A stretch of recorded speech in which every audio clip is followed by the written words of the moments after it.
Hi guys, this is Abi from Gokce Design. In this video, you're going to learn how to create a painterly border effect in Adobe Photoshop.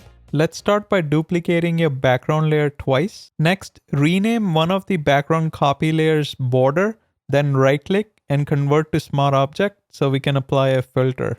Go to Filter in the top menu, then choose Average from the Blur dropdown. Activate the background copy 2 layer, then hold the Alt or Option key and drag one of the corners in to scale it down a bit. Hit check to commit. Select the border layer, then from the new adjustment layer menu, choose Pattern.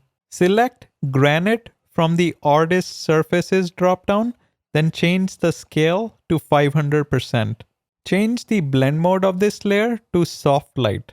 Activate the background copy 2 layer, then click on the Add Layer Mask button. Select the brush tool from the toolbar. In the options bar, click on the drop-down and pick Kyle's Chunky Charcoal brush under Dry Media Brushes folder.